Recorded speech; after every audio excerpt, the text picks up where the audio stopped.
সম্মানিত উপস্থিতি, যেসব পাপের কারণে মানুষের দুনিয়াতে জাহান্নাম ঘোষণা হয়েছে তার একটি পাপ হচ্ছে অবৈধ সম্পর্ক, অশ্লীল কাজ, জেনা। যেসব পাপগুলির দুনিয়াতেই শাস্তি উল্লেখ রয়েছে তার একটি বড় পাপ হচ্ছে অবৈধ সম্পর্ক।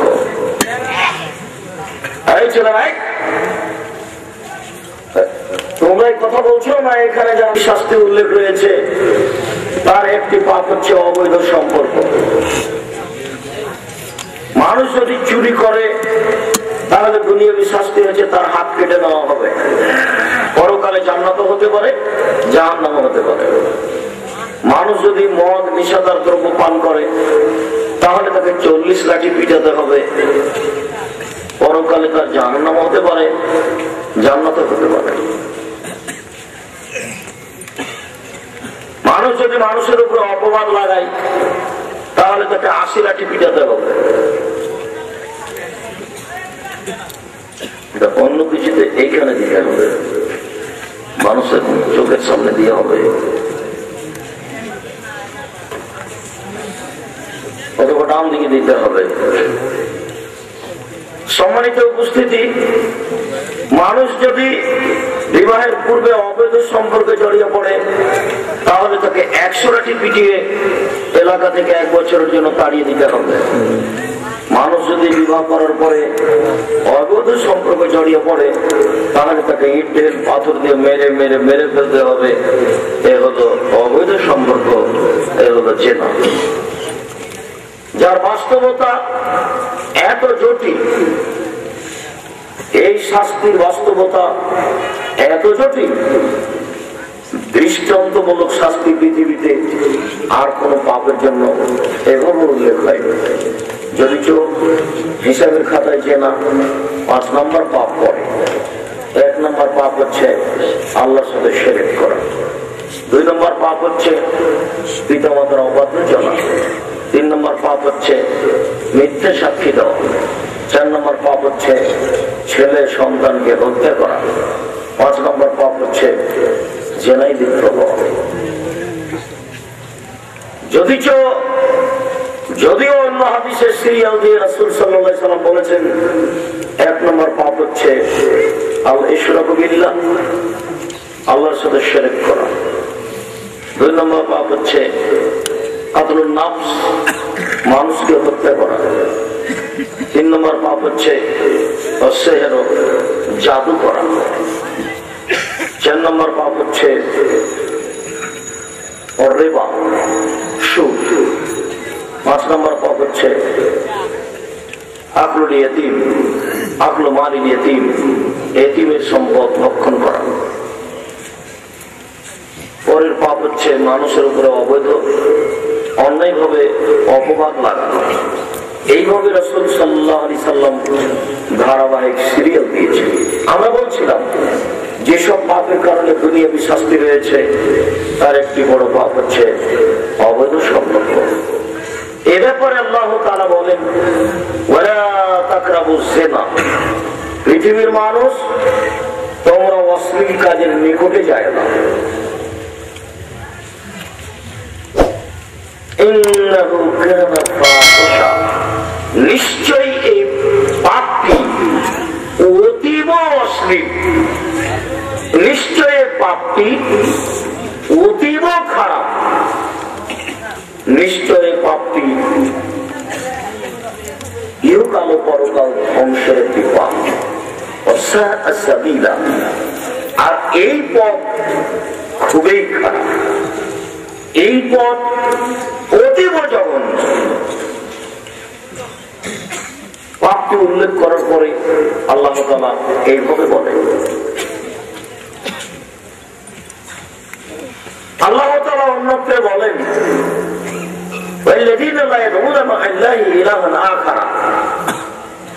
যারা আল্লাহর সাথে অন্য কাউকে ডাকে না, শিরক করে না, ولا يقتلون النفس التي حرم الله إلا بالحق, আর মানুষকে অন্যায় ভাবে হত্যা করে না, আর জেনায় লিপ্ত হয় না, তারা তো ভালো। এইটুকু বলার পরে আল্লাহ তাআলা বলেন,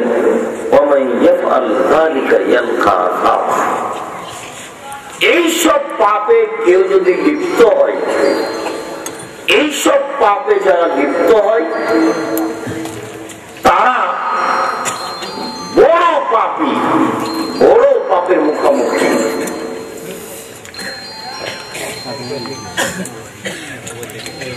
দুই, ইযাফ লাহুল আযাবু ইয়াওমাল কিয়ামাহ,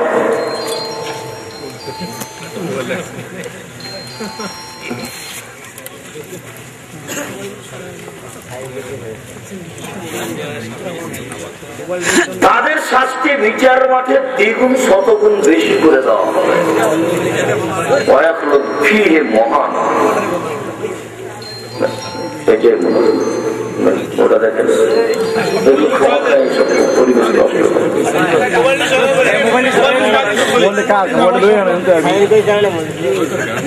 সম্মানিত উপস্থিতি, মানুষ যদি এই অশ্লীল কাজে লিপ্ত হয় তাহলে আল্লাহ তাআলা তার তিনটি বিপদ উল্লেখ করেছেন। এক, সে মহাপাপী। দুই, তার শাস্তি দ্বিগুণ শতগুণ বৃদ্ধি করা হবে। তিন, সে অপমান অবস্থায় জাহান্নামে চিরদিন থাকবে। এই অশ্লীল কাজের ফলাফল আল্লাহ তাআলা অন্যত্রে বলেন,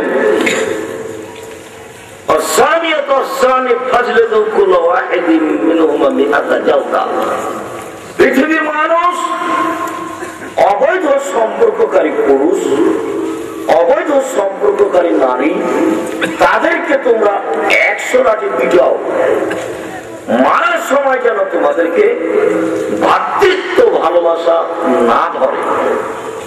ভ্রাতৃত্ব ভালোবাসা ছাড়াই যথাযথভাবে 100 লাঠি পিটাও।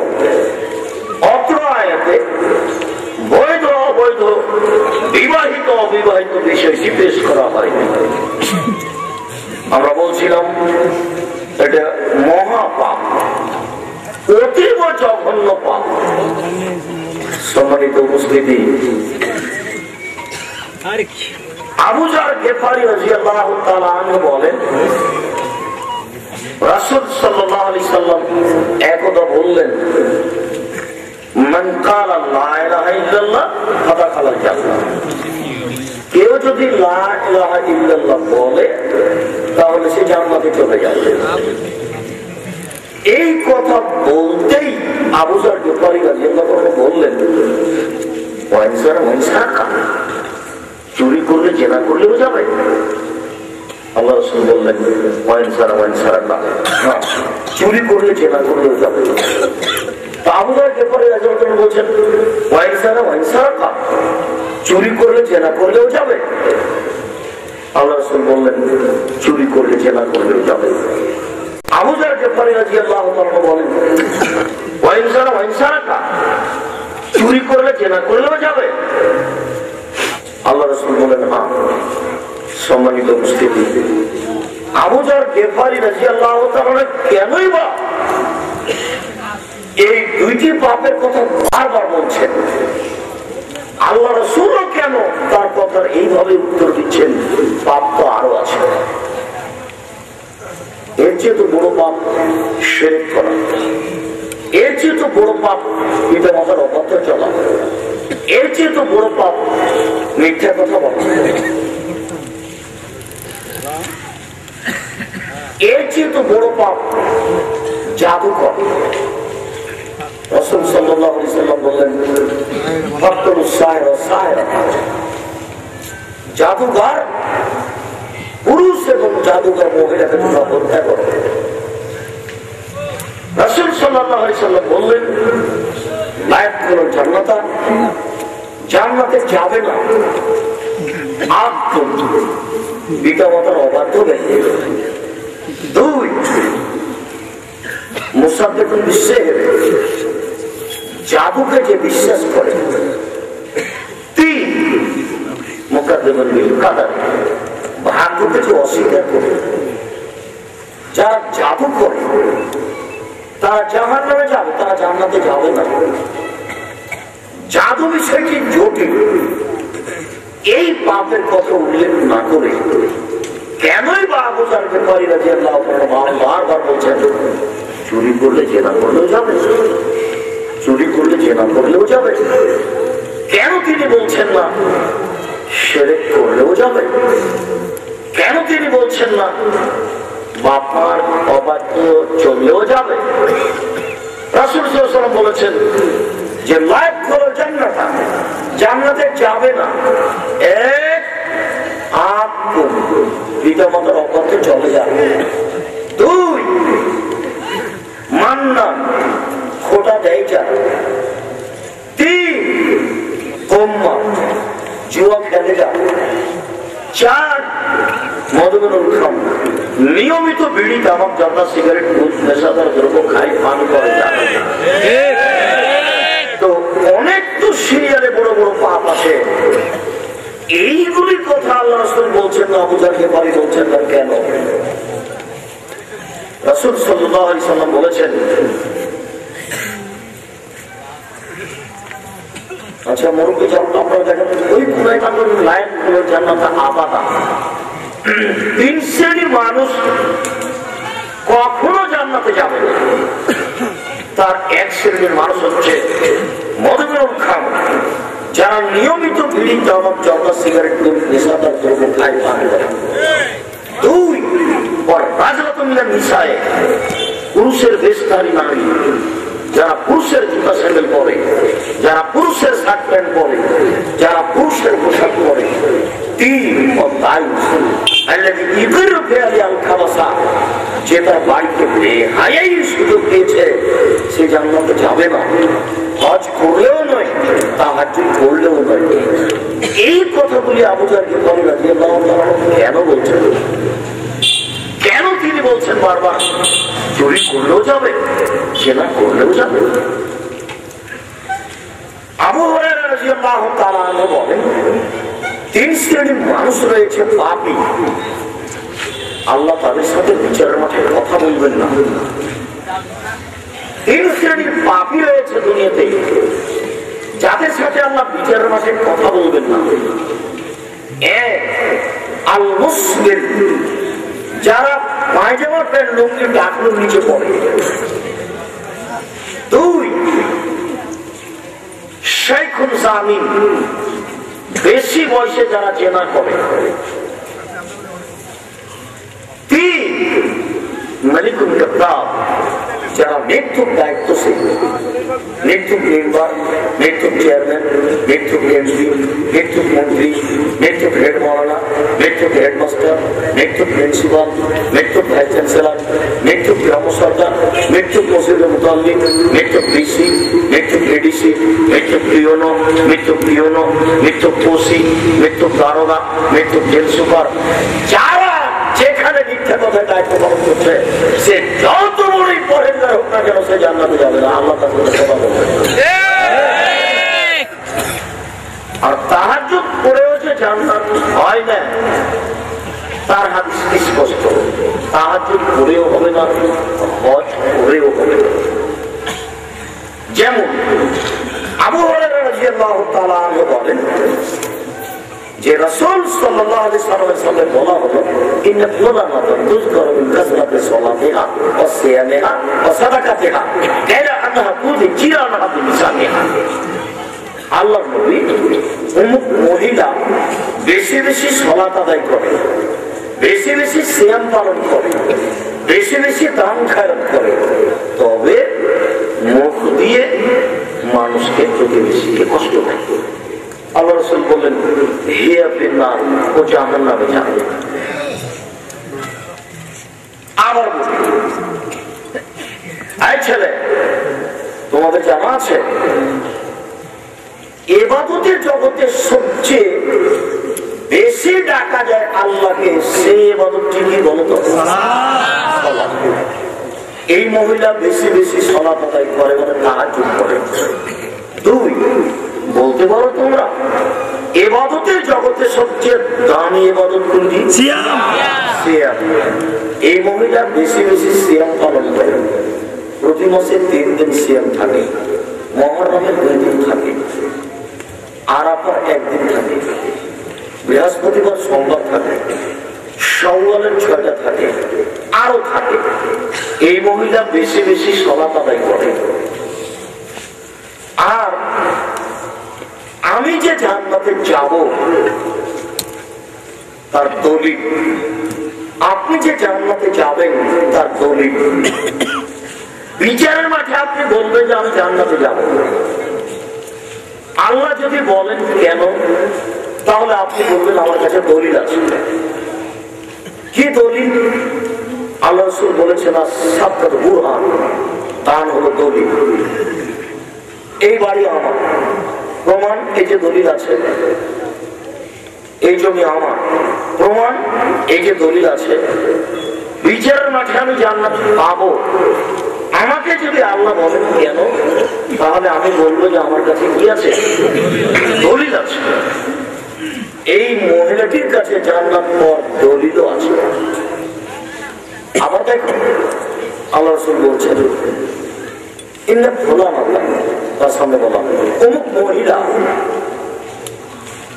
বেশি বেশি সালাত আদায় করে, 1, 2 বেশি বেশি সিয়াম পালন করে, 3 বেশি বেশি দান খায়রাত করে, তবে মুখ দিয়ে প্রতিবেশীকে কষ্ট দেয়, পাশের দোকানদারকে কষ্ট দেয়।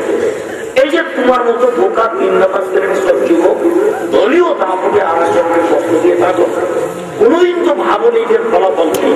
নিশ্চিত বিশ্বাস করো তুমি তোমার বাপ তাহাজ্জুদ করো, যদি হজ করো, তাহলিল করো, তবু জান্নাত হবে না। 1450 বছর পূর্বে মুহাম্মদ সাল্লাল্লাহু আলাইহি ওয়াসাল্লাম বলেছেন আমি অনুবাদক, তোমার কিছু করার নেই। তিনি বলেছেন এই মহিলা জাহান্নামে যাবে, এই মহিলা তাহাজ্জুদ করে, এই মহিলা সিয়াম পালন করে, এই মহিলা বেশি বেশি দান খায়রাত করে।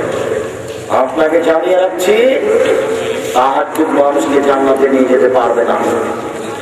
আপনাকে বলে রাখছি দামি ইবাদত দান তাকে জান্নাতে নিয়ে যেতে পারবে না। দামি ইবাদত সিয়াম, যার ফলাফলই যাবে, এরপরে সে জান্নাতে যাচ্ছে না। দলীয় দাপটে তুমি আরেকজনকে কষ্ট দিয়ে দল করে পার্টি করে আরেকজনকে অপমান করে খাটো করে জান্নাত কিনতে চাও? জান্নাত কি প্রতির সম্পত্তি? জান্নাত কি বাপের জমি? জান্নাত কি রাস্তাঘাটে পড়ে আছে? 1 গিলাস পানি পান করলে 5টা বিধান লাগে, ধর্ম এমনি চলে। 1 গিলাস পানি পান করলে 5টা বিধান লাগে। 1 বিসমিল্লাহ বলতে হয়, 2 ডান হাতে ধরতে হয়, 3 শ্বাসে পান করতে হয়, 4 বসে পান করতে হয়, 5 পান শেষে আলহামদুলিল্লাহ বলতে হয়। চালায় ধর্ম পৈতৃক সম্পত্তি, এটা আমার বাপের জন্য। আমি চাষ এই দিক দিয়ে শুরু করি, আর না হলে এই দিক দিয়ে শুরু করি, যাতে লোকের এটি কি পৈতৃক সম্পত্তি? জি না, জান্নাত তো সহজ নয়। আবু হুরায়রা রাদিয়াল্লাহু তাআলা আনহু বলেন রাসূল সাল্লাল্লাহু আলাইহি ওয়াসাল্লাম বলেছেন ওয়াজিবাতিন নার বিশাওয়াত, জাহান্নামকে ঘেরা আছে মনের ইচ্ছা দিয়ে, জাহান্নামকে ঘেরা আছে প্রবৃত্তি দিয়ে। ওয়াজিবাতিন জান্নাত বিল মাকারিহ, জান্নাতকে ঘেরা আছে নিয়ম নীতি দিয়ে, কষ্ট ক্লেশ দিয়ে। জান্নাত পথ ব্যাপার খুব কঠিন। সহজে জাহান্নাম পাওয়া যায়, সহজে জান্নাত পাওয়া যায় না। বলছিলাম সম্মানিত উপস্থিতি, 3 শ্রেণীর মানুষের সাথে আল্লাহ বিচার মাঠের কথা বলবেন না। তাদের কথা আল্লাহ রাসূল এখানে বলছেন না কেন? আবু যার গিফারী রাদিয়াল্লাহু তাআলা বারবার কেন বলছেন? চুরি করলেও যাবে, জেনা করলেও যাবে। ব্যাপারটা মনে রাখবেন, ঘরে ঘরে চেনা হলেও, বাড়িতে বাড়িতে চেনা হলেও, শুধু ঘরে ঘরে কেন, বাড়িতে কেন, কলেজ বিশ্ববিদ্যালয়ের মাঠে কেন? আল্লাহ রাসূল বলছেন গাধা যেমন গাভীর সাথে মিলে লজ্জা বুঝে না, ষাঁড় যেমন গাভীর সাথে মিলে লজ্জা জানে না, মানুষ তেমন খোলা মাঠে জেনা করবে লজ্জা বুঝবে না। 1450 বছর পূর্বে তিনি এই কথা বলেছেন। আমি অনুবাদ, জেনার অবস্থা হবে খোলা মাঠে কোথায় জিয়া রহমান সাহেব মারা গেলেন, তার হাড় হাড্ডি চিটাগাং থেকে নিয়েছে ঢাকা সংসদ ভবনের এখানে রেখে দেওয়া হলো। এই রাস্তা দিয়ে মিনিটে লক্ষ মানুষ যায়, কোটি মানুষ যায়।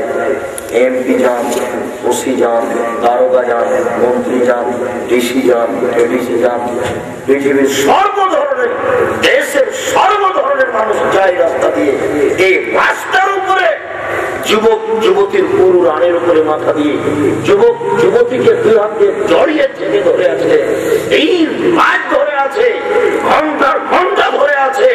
কেউ কিছু বলে না, বলা নাকি যায় না। কেউ কিছু বলে না, বলা নাকি যায় না। বলা নাকি অপরাধ, কেউ নাকি মানুষ নেই, সবাই নাকি পশু। যদি মানুষ হয় তাহলে বলে না কেন? এই যে হবেই।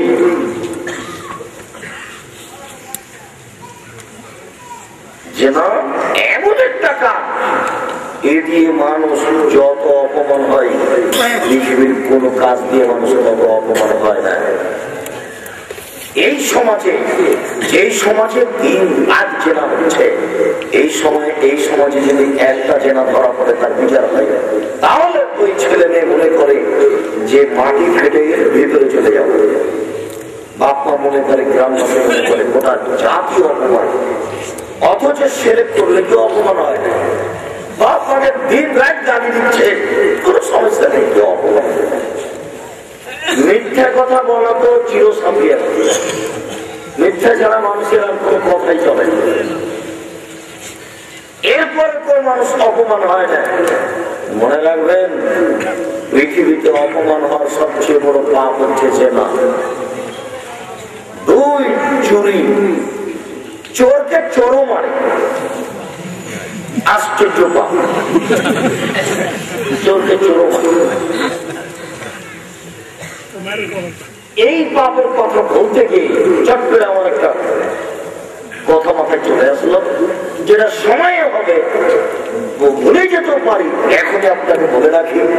মনে রাখবেন, দুনিয়াতে 2টা পাপ আছে, মানুষ না করেই পাবে।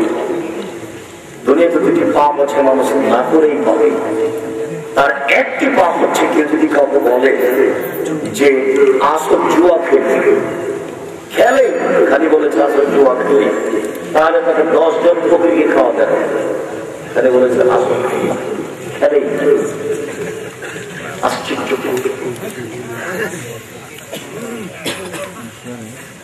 আর আমি বারবার তোমাকে বলেছি, যুবক, আমি তোমার বোনকে যদি পতিতালয়ের মেয়ে প্রমাণ করতে না পারি, জাতির সামনে বক্তব্য দেব না। আপনাকে বলছি মুরব্বী, আপনার মেয়েকে যদি আমি বিশ্বলয়ের মেয়ে প্রমাণ করতে না পারি, আমি জাতির সামনে বক্তব্য দেব না। এই কথা 18 বছর থেকে বলে আসছে। দেখেন আপনি বাস্তব, আমি অনুবাদক, আমার কিছু করার নেই। কুমিল্লা জেলাতে হাজারো আলেম আছে, তাদের কাছে জিজ্ঞাসা করে নেন। আব্দুল্লাহ ইবনে মাসউদ রাদিয়াল্লাহু তাআলা আনহু বলেন, আল্লাহর নবী বলেছেন, ইন্নাল মারআতা ইয়াসতাতা, যখন কোন মহিলা সাজসজ্জা গ্রহণ করে, সাজগোজ করে, বৃষ্টি দেয়, পাউডার মাখে, সাজগোজ করে, সাজসজ্জা গ্রহণ করে, এরপরে পুরুষের পাশ দিয়ে যায়, পুরুষের বৈঠকের পাশ দিয়ে যায়, পুরুষের পাশ দিয়ে যায়,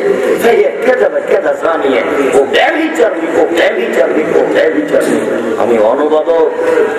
1450 বছর পূর্বে তিনি এই কথা বলেছেন। আবু দাউদ পড়ে আছে হাদিসে। কেউ বলে না, বলা প্রয়োজন মনে করে না, বলবে কি দিবি? ফরিদপুর, কুমিল্লা, সিলেট, চিটাগাং, বরিশাল, এগুলো হচ্ছে শিরক আর বেদাত আর কাহিনী আর কিসসা দিয়ে। যদিও কুমিল্লা জেলার সঙ্গে আমাদের তুলনামূলক যোগাযোগ বেশি, অন্যান্য জেলাতে আমরা মোটামুটি যাওয়ার একটা পথ আল্লাহ বের করে দিয়েছেন, আপনাদের সাথে যোগাযোগ অনেক বেশি। এখন আপনাদের এই জেলা অনেক আগিয়ে সঠিক পথের দিকে, নইলে এসব ডিস্ট্রিবিউট এই আপনার ফরিদপুর, মাগুরা, গোপালগঞ্জ, শরীয়তপুর, চিটাগাং, ফেনী, নোয়াখালী, এই যে আপনার বরিশাল, এই যে আপনার সিলেট, এইসব ডিস্ট্রিক্টগুলিতে এমনি তো ভারত, বাংলাদেশ, পাকিস্তানে সে বিপদ সীমার উপর দিয়ে আছে। আর এসব জেলার মানুষগুলি মনে করে যে ধর্ম হল এতই মানুষ। অথচ আপনাকে সবসময় বলছি, মাঝে মধ্যেই বলে থাকি যে স্বয়ং মোহাম্মদ সাল্লাল্লাহু আলাইহি সাল্লাম নিজেই ধর্মের কাছে চিনি। ধর্ম চলে? মোহাম্মদ সাল্লাল্লাহু আলাইহি সাল্লাম ধর্মের কোন কথা নিজেই বলতে পারেন, তিনি নিজেই ধর্মের কাছে চিনি। একটু দেখুন, তিনি নিজেই ধর্মের কাছে চিনতে, তিনি নিজে কিছু বলতে পারেন না। একটু দেখুন, একদা আল্লাহ রাসূল গিলাসে পানি পান করার পরে যারা আশেপাশে আছে তাদেরকে দিয়ে দিবেন। তো দেওয়ার নিয়ম ছিল বড়কে দিতে হবে, আজও আছে। পরিবেশনের নিয়ম হলো ডান দিক থেকে দিতে হবে। ডান পাশে যদি একটা শিশু শ্রেণীর বাচ্চা বসে থাকে আর বাম পাশে যদি ঢাকা বিশ্ববিদ্যালয়ের কৃষি বসেন, এতে তবু ভাতটা পরিবেশন দিক দিয়ে হবে, আপনারা ও তো নিচে নামলেন কেন, কৃষি বলছেন কেন? আর তো আগিয়ে যান না, ওমর আগে এখন আমার কথা বলেন। যে ডান দিকে বসে আছে শিশু বাচ্চা আর বাম দিকে বসে আছে ওমর রাদিয়াল্লাহু তাআলা আনহু, খাওয়া পরিবেশন কিভাবে হবে? ডান দিক থেকে। এবার ওমরের কাছ থেকে চলে আসে যার নিকট দিয়ে বাস্তবায়ন হচ্ছে শরীয়ত, এবার এইটাতে আসে। ডান দিকে বসে আছে শিশু বাচ্চা, বাম দিকে বসে আছে মুহাম্মদ সাল্লাল্লাহু আলাইহি ওয়াসাল্লাম। এবার খানা পরিবেশন কিভাবে হবে? ডান দিকে। তিনি নিজেই ধর্মের কাছে চিনি, তা একটু দেখুন। দিকে হয় বড়কে, ডান পাশে বসে আছে ছোট ছোট বাচ্চা, বসে বসতে থাকে। বাম পাশে বসে আছেন মশাই, তখন তিনি ছোট বাচ্চাগুলিকে বলছেন, ও আদরের বাচ্চা, তোমরা যদি আমাকে একটু অনুমতি দিতে তাহলে গিলাসটা আমি বড়দের দিতাম, তোমরা আমাকে একটু অনুমতি দাও না। পৃথিবীর সবচেয়ে বড় মানুষ দুধের বাচ্চার কাছে অনুমতি চাচ্ছে। এত বড় সম্মানী মানুষ আল্লাহ পৃথিবীতে কাউকে সৃষ্টি করেনি, আর কোনদিন করবেন না। জান্নাতের গেটে বড় অক্ষরে লেখা আছে, সর্বপ্রথমে যিনি প্রবেশ করবেন তিনি হলেন মুহাম্মদ সাল্লাল্লাহু আলাইহি ওয়াসাল্লাম। জান্নাতে ঢুকলে একটা ঘর আছে, সেই ঘরের ভিতর দিকে একজন ফেরেশতাকে দাঁড় করিয়ে রেখেছেন। ফেরেশতাকে বলে দিয়েছেন, বাহির থেকে কেউ যদি আঘাত করে তাহলে তুমি বলবা কে? যদি বাহির থেকে বলে মুহাম্মদ সাল্লাল্লাহু আলাইহি ওয়াসাল্লাম তাহলে তুমি খুলে দিও। এই ঘরে মুহাম্মদ সাল্লাল্লাহু আলাইহি ওয়াসাল্লাম ছাড়া কেউ প্রবেশ করতে পারবে না। মুহাম্মদ সাল্লাল্লাহু আলাইহি ওয়াসাল্লামের বাপ আদম আলাইহিস সালাম পাবেন না এখানে প্রবেশ করতে। মুহাম্মদ সাল্লাল্লাহু আলাইহি ওয়াসাল্লামের বাপ ইব্রাহিম আলাইহিস সালামকে বড় দিয়ে প্রবেশ করতে পাবেন না। আপনাকে আমি কি দিয়ে বুঝাই তার মর্যাদা কত বেশি, তিনি কত পাওয়ারফুল মানুষ। এরপরে দুধের বাচ্চাগুলিকে বলছেন, ও আদরের বাচ্চা, তোমরা যদি আমাকে একটু অনুমতি দিতে তাহলে আমি গিলাসটা বাম দিকে বড়দের দিতাম, কিন্তু নিয়ম যে ডান দিকে দিতে হবে। তোমরা যে ছোট বাচ্চা, আমার মনটা চাচ্ছিল বড়দের দিতে, কিন্তু তোমরা যদি অনুমতি দিতে। এত বড় মানুষ দুধের বাচ্চার কাছে অনুমতি চাচ্ছে, আর আপনাদের কুমিল্লাতে পীর সাহেবদের ধর্ম চলে। পাগল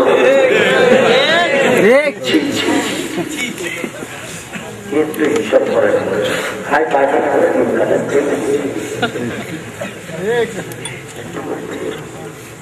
তখন বাচ্চাগুলি বলছে, আল্লাহর নবী, আপনার পান করার পরে অবশিষ্ট পানি পান করার ব্যাপারে কি আমরা অন্য কাউকে প্রাধান্য দিতে পারি? না না না, আমরাই পান করবো। তখন আমার বলছে,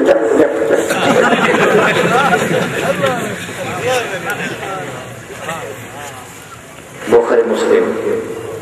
সম্মানিত উপস্থিতি, বলছিলাম যেসব পাপের কারণে মানুষ দুনিয়াতে সবচেয়ে বেশি অপমান হয় তার একটি পাপ হচ্ছে জেনা, তার একটি পাপ হচ্ছে চুরি। জেনা একটা আশ্চর্য পাপ, এ দিয়ে অনেক সমস্যা পৃথিবীতে নেমে আসে। আব্দুল্লাহ ইবনে উমর রাদিয়াল্লাহু তাআলা আনহু বলেন, রাসূল সাল্লাল্লাহু আলাইহি সাল্লাম বলেছেন, লাম তাযহারিল ফাহিশাতু ফি কওমিন কাত ইল্লা যাহারা ফীহিম আওযাউ তাউন ওয়াল আওযাউ আল্লাতী লাম তাকুন মানাত ফি আসলাফিহিম। কোন সম্প্রদায়ে যদি জেনা প্রকাশ পায়, কোন জাতির মাঝে যদি জেনা প্রকাশ পায়, যে সমাজে যে এলাকাতে জেনা ছড়িয়ে পড়বে সে এলাকাতে দুইটি বিপদ আসবে। এক, হঠাৎ মরণ, মহামারী, কলেরা হবে, কম বয়সে মরণ হবে। জেনাই ছড়িয়ে পড়লে, জেনাই জড়িয়ে পড়লে হঠাৎ মরণ হবে, কম বয়সে মরণ হবে, মহামারী আসবে, কলেরা হবে।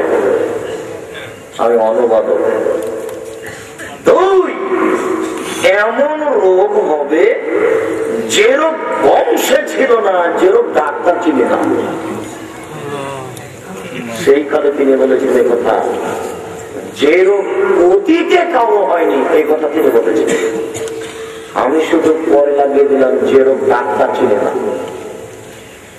জেনায় জড়িয়ে পড়লে এমন রোগ হবে যেটা বংশে ছিল না, যেটা ডাক্তার চিনে না।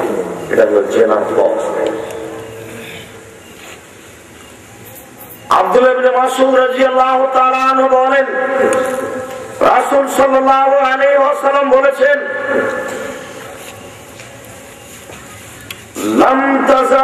লাম তাজাল উম্মতি বিখাইরিন, আমার উম্মত ততদিন পর্যন্ত কল্যাণে থাকবে যতদিন পর্যন্ত জেনা এবং সুদ প্রকাশ না পেয়েছে। ইযা যাহারা যিনা ওয়াল রিবা যাহারা ফীহিমুল ফাকর ওয়াল মাসকানা, সমাজে যখন জেনা এবং সুদ চলে আসবে তখন তাদের উপরে দুর্ভিক্ষ, ভিক্ষে বৃত্তি, অপমান, লাঞ্ছনা চেপে আসবে। কোটি টাকা ইনকাম করলে বরকত হবে না। স্বামী জড়িয়ে আছে শত নারীর সাথে, স্ত্রী জড়িয়ে আছে হাজারো পুরুষের সাথে, কেউ শান্তি পায় না কারোর কাছে। মোবাইলটা খোলা যদি থাকে, আমি তো মোবাইল খুলে টিপতে পারি না, তার মানে যতক্ষণ বন্ধ থাকে ততক্ষণ আরাম পাই, আর যতক্ষণ খোলা থাকে ততক্ষণ আর কোনো কাজ হবে না। মানুষের সাথে কথা বলতে পারি না, নিজে যে একটা কথা বলবো তার লাইন পাই, মানে সুযোগই পাই। আমারটা রেডি করার আগে কথা চলে আসে, রিং শুরু হয়ে। তো প্রায় মানুষের জিজ্ঞাসা করে যে আমার স্বামীর অবস্থায়, আমার স্বামীর অবস্থায়, আমার স্ত্রীর অবস্থায় সব পরকীয় প্রেমে লিপ্ত। তার মধ্যে শতজন হাজার জন আপনারা আছেন। শতকরা 98টা মোবাইলে চেনার গল্প হয়। প্রায় মোবাইলে যেসব মোবাইল দেখছেন তাই মোবাইলে চেনার গল্প হয়। দুই একটার কথা বলা যায় না। সম্মানিত উপস্থিতি, রাসূল সাল্লাল্লাহু আলাইহি সাল্লাম বলেন, জেনা সমাজে ছড়িয়ে গেলে ফাকর মাসকানা, ভিক্ষা বৃত্তি, দারিদ্রতা, দুর্ভিক্ষ নেমে আসবে, আসবেই। আল্লাহ রাসূল সাল্লাল্লাহু আলাইহি সাল্লাম বলেছেন আসবে, অতএব আসবেই আসবে। সুদের সঙ্গে সম্পর্ক জড়িয়ে আছে। সুদ ছড়িয়ে পড়লে মানুষ ভিক্ষুক হবে, সুদ ছড়িয়ে পড়লে মানুষকে ভিক্ষুক হতে হবে হবে। আল্লাহ বলেছেন,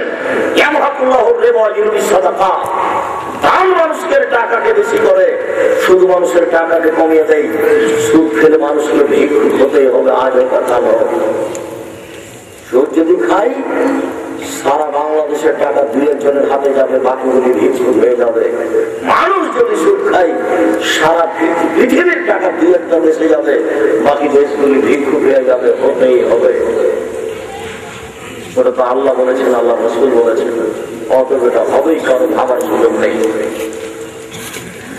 আবু হুরায়রা রাদিয়াল্লাহু তাআলা আনহু বলেন, রাসূল সাল্লাল্লাহু আলাইহি সাল্লাম বলেছেন, লা ইয়াজনি যানি হিনা ইয়াজনি ওয়া হুয়া মুমিন।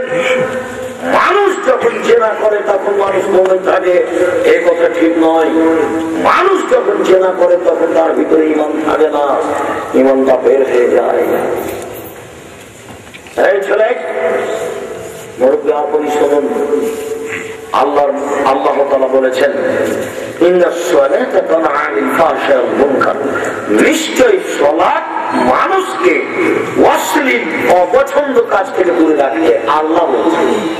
আল্লাহ বলছেন যে নামাজ মানুষকে অশ্লীল কাজ থেকে দূরে রাখে। আল্লাহ কি বলেন? নামাজ মানুষকে অশ্লীল কাজ থেকে দূরে রাখে। এই ছেলে, তুমি যে 5 ওয়াক্ত নামাজ পড়ো, এরপরেও কেন তুমি মোবাইলে প্রেমের গল্প করো? আল্লাহ যে বলছেন যে নামাজ মানুষকে অশ্লীল কাজ থেকে দূরে রাখে। তোমার বোন তাহাজ্জুদ পড়ে, 5 ওয়াক্ত সালাত আদায় করে, বোরখা পরে থাকে, এরপরেও সে মোবাইলে চেনার গল্প করে কেন? ও যে নামাজ পড়ে। আল্লাহ যে বলছেন যে নামাজ পড়লে মানুষ অশ্লীল কাজ করবে না। এই যে তোমার দাদা এখন বসে আছেন এখানে, 3 বার হজ করেছেন, এখন তার মুখে ভুল আছে, ভুল বুঝেন তো? এটা কেমন হলো কথা? আল্লাহ বলছেন যে এখন জন্য অশ্লীল কাজ করবে না, এটা কেমন হলো না? শুনুন,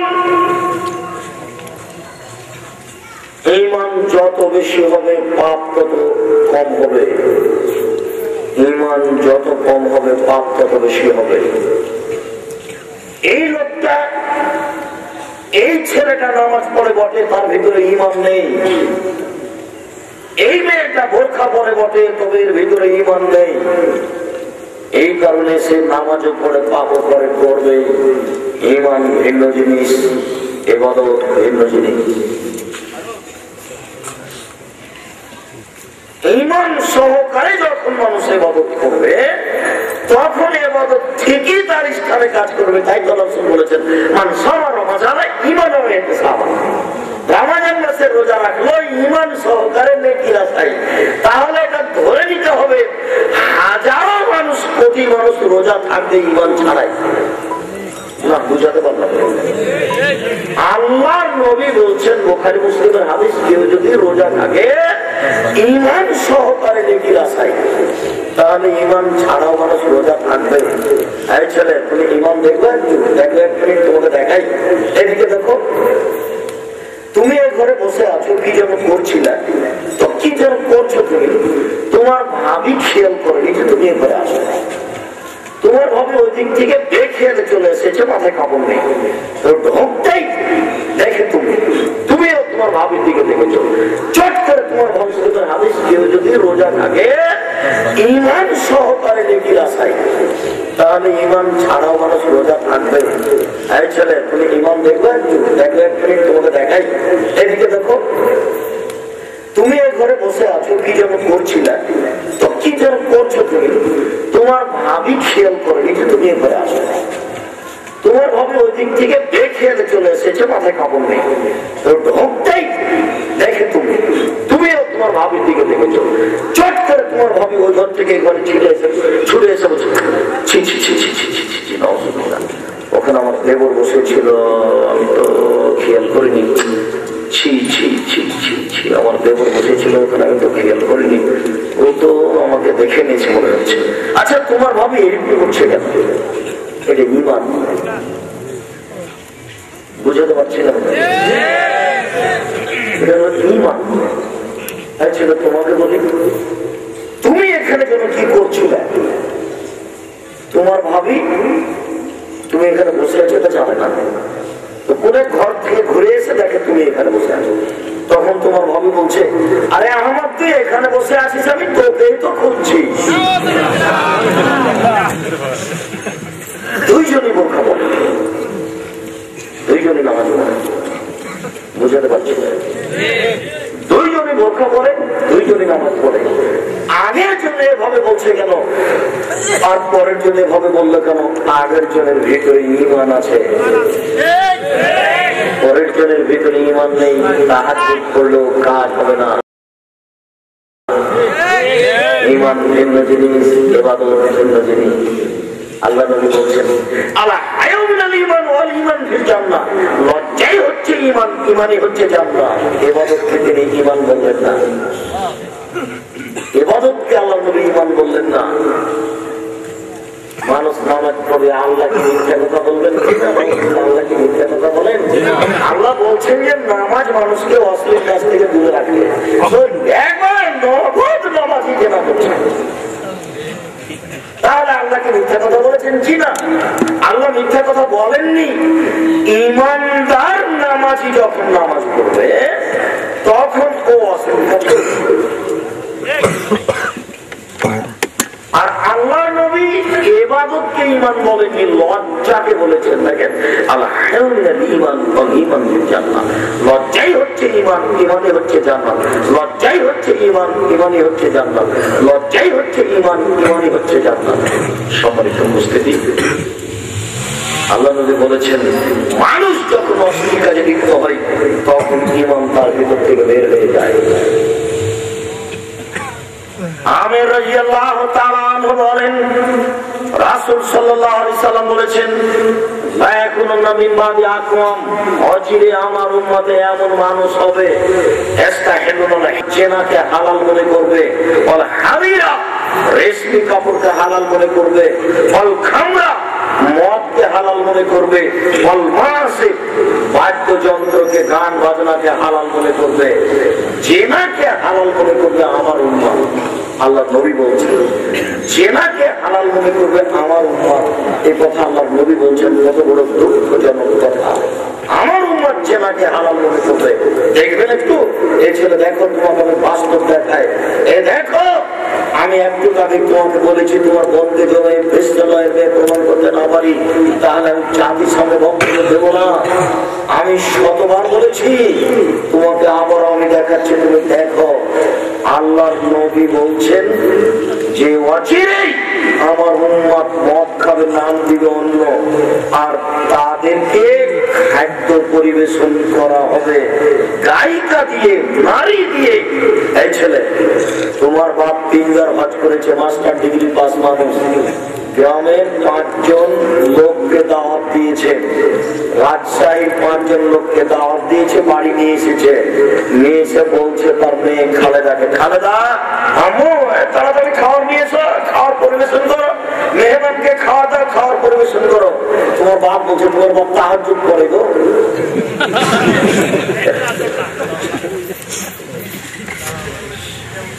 তোমার বাপ তোমার চাচাতো ভাইকে বলছে, আমার ও তোমার বোন ও ঢাকা বিশ্ববিদ্যালয়ে ইংরেজিতে চান্স পেয়েছে, তোমার বোনকে একটু সাথে করে ঢাকা নিয়ে যাও তো।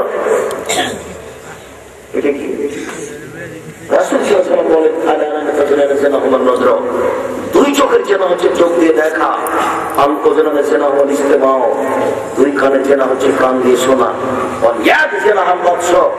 হাতের চেনা হচ্ছে হাত দিয়ে ধরা, আর রেজের চেনা হল বাসি, পায়ের চেনা হচ্ছে পা দিয়ে চলা, জেনাল কালব প্রথমতাহি, অন্তরের চেনা হচ্ছে পরিকল্পনা করা, জেনাল লেসানা নুতক, জিহ্বার চেনা হচ্ছে কথা বলা, অসংখ্য চেনার বাস্তব পথ।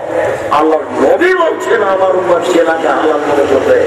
এই দেখেন, এই সময়ের মেয়েকে তোমরা টিভিতে দেখছো, কেউ খারাপ মনে করে না। তাহাজ্জুদ পড়ার পরে তোমার বাপ তুমি নামাই টিভি চালু করে দিয়েছে, ইন্ডিয়ার মেয়ে চলে এসেছে, বেশ্যালয়ের মেয়ে নামাজ আসছে, টিভির মহিলা বেশ্যালয়ের মেয়ে। তোমার বোনকেই এ পর্যন্ত বললাম মতো বহু দূরের কথা, ও তো দিন কাজ না করে। যে টিভির পর্দায় আছে ও দিন কাজ না করে, তুমি মোবাইলে তাকে দিন রাত দেখো। টিভির পর্দায় পতিতালয়ের মেয়েকে দেখে বাপ বেটা, মা বোন, ভগ্নিপতি, দুলা ভাই সবাই মিলে চক্ষু ঠান্ডা করে, কলিজা ঠান্ডা করে জান্নাত কিনতে যাও, জান্নাত পড়ে আসবে। টিভি পর্দা বিশ্বলয়ের রং মাখানো মেয়েদেরকে দেখে চক্ষু কান্না করে, ল্যাংটা বেহায়া বেশরমা লজ্জাহীনা মেয়েদেরকে দেখে চক্ষু ঠান্ডা করো। জান্নাত দিতে চাও? জান্নাত পড়ে আছে। তোমাকেই বলছি, এই বলি আপনার এই কুমিল্লাতে আমরা আজ প্রায় 15 বছর থেকে আসছি। তোমাকে বলেছি 24 ঘন্টার মধ্যে তুমি পোশাক পরিবর্তন করো, এখনো তুমি তার করনি। আজও তুমি এই ভগ্ন পোশাক পরে আছো। শোনো, শরীরের অঙ্গ প্রত্যঙ্গ দেখিয়ে মানুষকে জেনা করিয়ে নিজেকে শিক্ষিতা মনে করো না, নিজেকে বুদ্ধিমতী মনে করো না। তোমার লজ্জা নেই, তোমার শরম নেই, তোমার হায়া নেই, তোমার ইতস্তবোধ নেই, তোমার বোধগম্য নেই, তোমার বোধোদয় নেই, তোমার হিতাহিত জ্ঞান নেই, তোমার মানবতা নেই। তোমার যদি বোধগম্য থাকতো, মানবতা থাকতো, হিতাহিত জ্ঞান থাকতো, লজ্জা বোধ থাকতো, হায়া থাকতো, শরম থাকতো, তাহলে তুমি আজকে আটো সাটো পোশাক করে রাস্তায় চলতে পারবে। তোমাকে বলি, তোমার বাপের লজ্জা হয় না, তোমার বাপের শরম হয় না? তোমার বোন যে গেঞ্জি জাতীয় পায়জামা পরে আছে, এই যে টাকনৈতিক চিকন হয়ে আছে, মোটা হতে হতে হতে হতে তোমার বোনের রান এরকম মোটা হয়ে আছে, তোমার বাপ দেখতে পায় না? তোমার বাপ কি লজ্জা বেঁচে খেয়েছে? তোমার মা দেখতে পায় না? তোমার মা কি লজ্জা বেঁচে খেয়েছে? তোমার মায়ের শরম হয় না, লজ্জা হয় না, হায়া হয় না, ইতস্তবোধ হয় না? তোমার মা যে ছোট ব্লাউজ পরে আছে, হাত হচ্ছে বাহু পর্যন্ত, এই বাহু থেকে নিয়ে কবজি পর্যন্ত এইটুকু তোমার বাপ ফিরে রেখেছে। এটুকু টাকা লাগেনি, মোহর লাগেনি, এটুকু তোমার বাপের লজ্জা হয় না, ইতস্তবোধ হয় না, হায়া হয় না? বক্তব্যের সাথে মুনাফিকি করো না। তোমাকে বলে যাচ্ছি, এই ছেলে, তোমার মাকে বলে যাচ্ছি, তোমার মা যেন বক্তব্যের সাথে মুনাফিকি না করে। তোমার বাপকে বলে যাচ্ছি, বক্তব্যের সাথে যেন মুনাফিকি না করে। আমি কোন কাহিনী শোনাতে আসিনি, আমি জাতির কিছু না কিছু উপকার করবো ইনশাআল্লাহ। জাতি যদি রাস্তাঘাট করে দিতে না পারি, জাতি যদি স্কুল কলেজ করে দিতে না পারি, জাতিকে চূড়ান্ত সঠিক ধর্ম দিতে পারবো ইনশাআল্লাহ। ধর্মের ব্যাপারে জাতিকে ফাঁকি আমি পরকাল হারাতে রাজি নয়। আপনার যদি আমি কিছু উপকার করতে না পারি, তাহলে আপনি যাওয়ার সময় অন্তত কিছু গালি তো দিবেন। ছাড়ো, আপনার সাহেবের কথা কে মানে কেউ হয়, গালি তো দিবেন, এটাও আমার যে আপনি বলেছেন। এমনি যেতে দিব না, আমি কোন কাহিনী চেষ্টা করিনি। আপনার এমনি যাওয়ার কোন সুযোগ নেই, হয় মেনে যেতে হবে, না হয় দুটো গালি দিয়ে যেতে হবে। কাহিনী বললে আপনি এমনি যেতে পারতেন, চলে যেতেন 2 ঘন্টা পরে, বলতেন যে বাপের বেটা আছে, বলতে পারে। কি বললো যে সে তো কি যে বললো, ওই কোন সুযোগ নেই। মাঝে মধ্যে ছেলেরা বলে বা কেউ বলে যে আপনারা এসে ওই বক্তব্যটা দিলেন, যেটা আগে নিয়েছিলেন, কেন বলে বুঝতে পারো? তারপরে কথা মনে থাকে। আমি অন্য বিষয়ে 2 ঘন্টা কথা বলেছি, আজকে 2 ঘন্টা বলছি। কোনো কথা ওখান থেকে আসতেও পারে, আসবে না? আসতেও পারে। অনেক জায়গাতে একই হাদিস আছে, একটা আলোচনা এই বিষয়ের সাথে মিল আছে, আর একটা আলোচনা ওই বিষয়ের সাথে মিল আছে। যখন হাদিসটা অনুবাদ করলাম, তখন দেখা গেল যে ওইটাও চলে আসলো এখানে। তখন কেউ মনে করলো যে এই বক্তব্য কালকে দিয়েছে, তার মানে কেন বলছেন এই কথা তার মনে আসে না। কথা সে ধরে রাখতে পেরেছে, আসার সাথে সাথে ওর কথা রাখলেই চোখ করে মনে করবে, এটা তো কালকে বলছিলেন। কেসা কাহিনী বললে এটা হতো না, কোনো সমস্যা হতো না। আর এমনিতেই খেয়ালে নেই, কিন্তু স্মৃতিটা আছে। যখনই ওই হাদিস আসবে, তখন চট করে মনে করো, ও এটা তো দুর্গয় মাদ্রাসায় বলেছিলেন, এইটা তো আপনাদের ওইখানে আমাদের ওখানে বলেছিলেন, ওই তুলা গায়ে বলেছিলেন। এটা চট করে বিবেকে চলে আসবে, আসবেই স্বাভাবিক। সম্মানিত মুসলিম,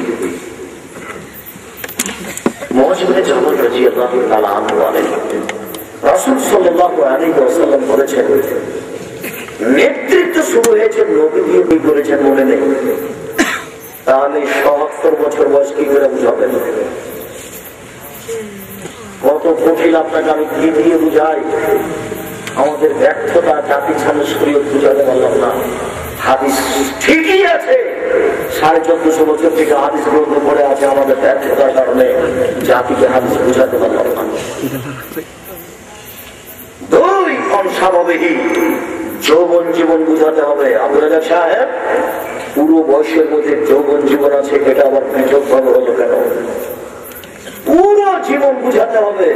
এক, দুই, যৌবন জীবন বুঝাতে হবে। আব্দুল রাজ্জাক সাহেব, যৌবন জীবন তো পুরো বয়সের মধ্যেই আছে, তো এটা পৃথক হলো কেন? এক, পুরো বয়স বুঝিয়ে দিতে হবে। দুই, যৌবন জীবন বুঝাতে হবে। আব্দুল রাজ্জাক সাহেব, যৌবন জীবন তো পুরো বয়সের মধ্যেই আছে, তো এটা পৃথক হলো কেন? বুঝাতে পারছিলাম না।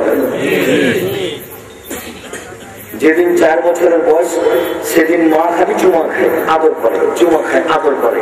যেদিন 12-14 বছরের বয়স, সেদিন স্কুল থেকে আসে, তখন মা বলছে, আব্বু তোমার জন্য খাদ্য হয়েছে, ওই যে সবুজে তুলে রেখেছি, আব্বু নেও খাও। মাই বলে। এবার যখন 20 বছর 26 বছর বয়স হয়ে গেছে, তখন আর টাকা ছেলে ইনকাম করে না, সরকারি ঘুরে বেড়াই, তখন মাই বলছে কি করে খাবো, আর আদর করে। তার মানে এখন টাকা, তার মানে এখন কেউ ভালোবাসবে না, এখন টাকা দরকার। এই সময়তে আবার জেনার দরকার, জেনা, সব মোবাইল জেনা। এখন যৌবন জীবন জেনার জেনা, এখন যৌবন জীবন টাকার টাকা। এই দুইটা জিনিসে মুসলমান মার খাবে। এই দুইটা জিনিস দিয়ে মুসলমানকে ধ্বংস করবে ইহুদি। জীবন বাজি লেগে আছে। টাকা দিয়েছে খ্রিস্টান, অন্তরে ঢুকে আছে ইংলিশ। আল্লাহ বললেন, ফেরেশতা আদমকে সিজদা করো, করলেন। এই ইবলিস করলি না কেন? আদম মাটির তৈরি, আমি আদমের তৈরি, তাকে সিজদা করতে পারে? সব সব সব সব কি আমার রহমত থেকে সরে যা। তখন ইবলিস বলছে, আচ্ছা ঠিক আছে, আপনার রহমত থেকে সরে গেলাম বটে, তবে আমি আদমের ছেলে মেয়েকে দেখে ছেড়ে দেবো, আমি একাই আপনাকে যাবো না, ওদেরকে নিয়েই যাবো। আল্লাহ কিছু বললেন, আচ্ছা ঠিক আছে, এক শ্রেণীর মানুষকে তুমি নড়াতে পারবে না, ওই যে তোমার ভাব, এটুকু বললেন। তবে আল্লাহ বললেন না যে তুমি কারো কিছু করতে পারবে না। তার মানে জীবন বাজি রেখে ইবলিস লেগে আছে, তোমাকে ধ্বংস করবেই করবে।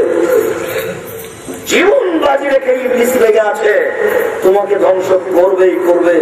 সে আল্লাহর সামনে এভাবে প্রকাশ করেছে তার পরিকল্পনা, বলেছে আমি আদমের ছেলে মেয়েকে দেখে ছেড়ে দেবো, আমি একা জাহান্নামে যাব। এই ছেলে, এটা হিন্দুর মেয়ে, এর নাম অলকা। চাঁপাইনবাবগঞ্জের ভাষাতে ইবলিস হলো 14 ইলিভের পড়া। তার মানে এই মেয়েটা জাহান্নামে যাবে, এই কথা ইবলিস জানে।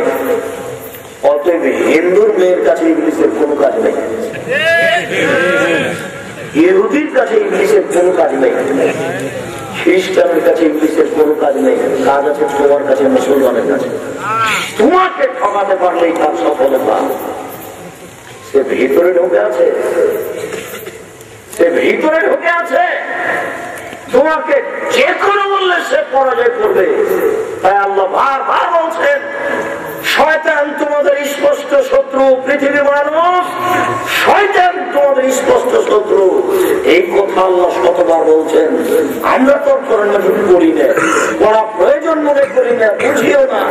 একটা ছেলে পেটে এসেছে, তখন থেকে স্বামী স্ত্রী ভাবছে ওকে ডাক্তার বানাবে, ওকে শয়তান বানাবে। সবাই ভাবছে কে কোরআন মাজিদ পড়বে। পুরো কোরআন মাজিদ রহমান আর রাহিম দিয়ে পরিপূর্ণ। আমি রহমান, আমি রাহিম, আমি রহমান, আমি রাহিম, আমি দয়ালু, আমি ক্ষমাশীল, আমি দয়ালু, আমি ক্ষমাশীল। পুরো কোরআন মাজিদ ক্ষমা দয়া দিয়ে পরিপূর্ণ। কে পড়বে? কে পড়ে?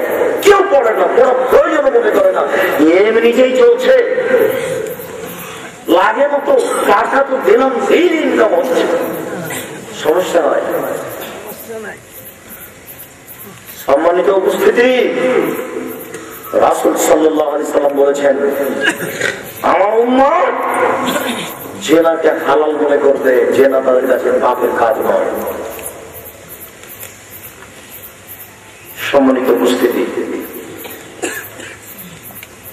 আব্দুল্লাহ ইবনে সাঈদ রাদিয়াল্লাহু তাআলা আনহু বলেন, রাসূল সাল্লাল্লাহু আলাইহি সাল্লাম বলেছেন, ইন্না মিম্মা তাখাওয়াফা আলা উম্মতি আয-যিনা শাহওয়াতুল খাফিয়া। আমার উম্মতের আমি যেটা সবচেয়ে বেশি ভয় মনে করি সেটা হলো জেনা। 2, গোপন পাপ। আমার উম্মত জেনায় লিপ্ত হবে, আমার উম্মত গোপন পাপে লিপ্ত হবে, এইটা আমার ভয়। এখন নারী পুরুষ গোসলখানাতে ঢোকে গোপন পাপ করে, মোবাইলে দিন রাত গোপন পাপ করছে। 20 বছর পূর্বে মানুষের জানা ছিল না মোবাইলের মাধ্যমে এত গোপন পাপ হবে। কুমিল্লা শহরে ছেলেটা আছে, লন্ডনে মেয়েটা আছে। কথার ফাঁকে লন্ডনে মেয়েটা শরীর থেকে কাপড় খুলে দিচ্ছে, কুমিল্লা শহরে ছেলেটা তার শরীর থেকে কাপড় খুলে দিচ্ছে। নিজ নিজ স্থানে পরনে কোনো কাপড় নেই। একজন আছে লন্ডনে, একজন আছে কুমিল্লায়। আশ্চর্য পৃথিবী। 20 বছরের ফলাফল যদি এমন হয়, 50 বছর পরে কি হবে তা আমি কি নিয়ে বুঝাই। আল্লাহ নবী বলেছেন, আমার জীবনে বড় ভয় আমার উম্মতের জেনা বেশি হবে, গোপন পাপ বেশি হবে। আমার উম্মত গোপন পাপে লিপ্ত। মোবাইল যে গোপন পাপের কত বড় মাধ্যম, এখন যে গোপন পাপের কত যন্ত্রপাতি, কত যে ব্যবস্থাপনা, আপনাকে আমি কি দিয়ে বুঝাই। 20 বছরের ফলাফল যদি এমন হয়, 50 বছর পরে পৃথিবীতে কি হবে তা বোঝানো কঠিন।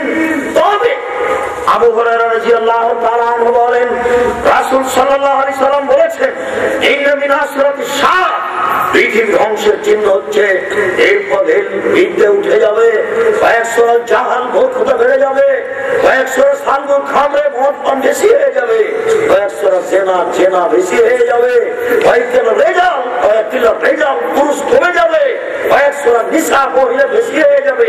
হাতে এখন ইমরান টাইম রয়ে একজন পুরুষের অধীনে থাকবে 50 জন নারী। আল্লাহর নবী 50 জন হিসাব করেননি, 50 মানে অনেক অনেক হাজার। দেখেন এখানে এমন কতগুলো ছেলে আছে যার শত হাজার নারীর সাথে যারা গল্প হয়, এখানে বসে আছে। অবাক হবেন, এই তো আল্লাহ রাসূলের কথা বলছেন, জেনা বেড়ে যাবে। একজন পুরুষের অধীনে থাকলে 50 জন নারী। এই ছেলে কাবুস, তুমি বক্তব্যের সাথে মুনাফিকি করো না। আজকে পরে যেন তোমার মোবাইলে কোনোদিন আর কোনো মেয়ের নাম্বার না থাকে। তুমি বক্তব্যের সাথে মুনাফিকি করো না, তোমার পরিবর্তনের জন্য এসেছি। তুমি বক্তব্যের সাথে মুনাফিকি করো না, তোমার পরিবর্তনের জন্য এসেছি। বক্তব্যের সাথে মুনাফিকি করলে কিছু আসে যায় না। জাহান্নামে মানুষই যাবে, ফেরেশতা যাবে না।